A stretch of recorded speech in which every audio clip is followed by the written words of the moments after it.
Assalamualaikum team. Today our topic is bipolar. Bipolar means दो पोल. ठीक है. बाइपोलर में दो पोल्स हैं, यानी कि एक मैनिया फेज और एक डिप्रेसिव फेज. इसको मैनिक डिप्रेशन भी कहा जाता है.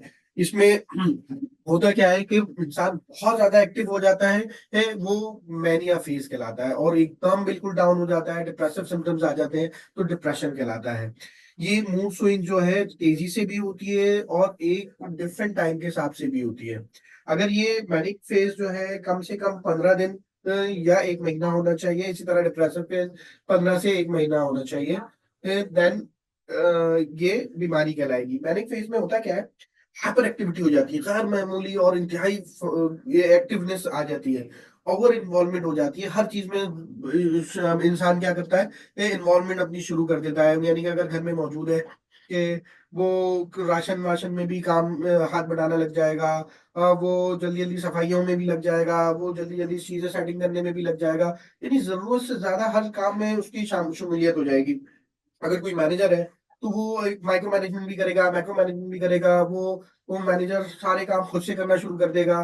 फिर सेल्फ स्टीम बहुत बढ़ जाएगी. इंसान सोचेगा कि I am the first one, I am the perfect one, I am the top one, मैं सबसे ज्यादा अक्लमंद हूँ, मैं ही सबसे ज्यादा समझदार हूँ.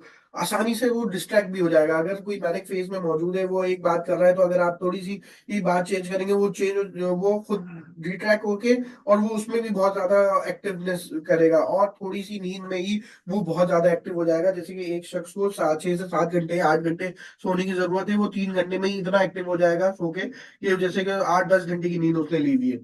अच्छा, हाइपोमेनिया एक डिफरेंस फेज है. ये थोड़ा सा लेस सीवियर होता है और इतना प्रॉब्लमेटिक नहीं होता कि पेशेंट एडमिट होना पड़े. हाइपोमेनिया में क्या होता है, सेम टाइम मैनिक और डिप्रेसिव फेज दोनों होते हैं. यानी कि मैं क्या हुआ, वो मैनिक हुआ, मैनिक होके थोड़ा सा नॉर्मल हुआ, नॉर्मल होके वो एकदम डिप्रेशन में चला गया. तो ये हाइपोमेनिया इस फेज को कहा जाता है. डिप्रेसिव फेज जो होता है उसमें क्या होता है, हम लो मूड मूड सीकी कैप से भी कर सकते हैं, लेकिन सबसे ज्यादा जो इसमें होता है सुस्ती, खुद एतमादी का नुकसान हो जाता है. कि भाई अब मैं नहीं क्या कहते हैं कुछ कर सकता हूँ. वो अपने आप को केज में बंद कर देता है, उदासी होती है, नींद बहुत ज्यादा नींद आने लगती है या नींद गायब भी हो जाती है. और इसमें सुसाइडल आइडिएशन आ रही होती है, जो हम डिप्रेसिव फेज में लो मूड सीटी पैक कह रहे होते हैं.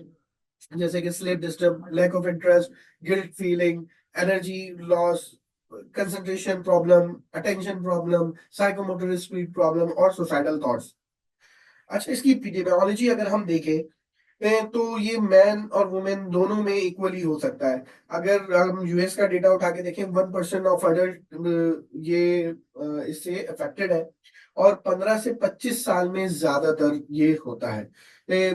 और हर तरह के गोरे कालों में या फिर कोई भी और एज फैक्टर या और कोई फैक्टर नहीं है, सब में इक्वली हो सकता है. अच्छा, बाइपोलर 1 और बाइपोलर 2, ये दोनों चीजें थोड़ा समझना जरूरी है. बाइपोलर 1 में होता क्या है कि मूड स्विंग बहुत सीवियर होते हैं. इसमें मैनिक एपिसोड और डिप्रेसिव एपिसोड बराबर होते हैं, लेकिन मैनिक फेज में हाइपर एक्टिविटी बहुत ज्यादा होती है और इसमें हॉस्पिटलाइजेशन रिक्वायर्ड होती है. अच्छा, बाइपोलर 2 में हाइपोमेनिक एपिसोड ज्यादा होते हैं, यानी कि लेस मैनिक फेज होगा लेकिन डिप्रेसिव फेज ज्यादा होगा, और मैनिक फेज में हाइपर एक्टिविटी ज्यादा नहीं होगी. अच्छा, मजीद अगर हम देखें cyclothymia, mix state and rapid cycling. Cyclothymia में क्या होगा, मूड फ्लक्चुएट करेगा, लेकिन हाइपोमेनिक और डिप्रेसिव फेज के बीच में रहेगा. इतना ज्यादा प्रॉब्लमेटिक नहीं होगा, एक माइल्डर फेज कहलाएगा. और मिक्स स्टेट में क्या होगा, मेनिया और हाइपोमेनिया दोनों मिक्स होंगे. ये थोड़े से रैपिड चेंजिंग होगी इसके अंदर.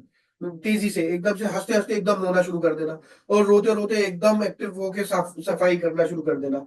अच्छा, उससे भी अगर ज्यादा तेज हो, that is rapid cycling, when a person with bipolar disorder experience 4 और मोर मूड एपिसोड. यानी उसको मैनिया भी हो रहा है, हैप्पी मैनिया भी हो रहा है और डिप्रेशन भी हो रहा है एक ही साल के अंदर. और ये तेजी से साइकिल चेंज हो रही है, यानी कि ये जो उसके साथ रहने वाले हैं और पर्सन खुद, वो खुद डिफरेंस महसूस कर रहा है कि मैं अभी 10 दिन पहले तक इतना एक्टिव था, और 10 दिन, ये 10 दिन तो मुझे काम ही नहीं हो रहा, और 10 दिन बहुत नॉर्मल गुजर रहे हैं उसके.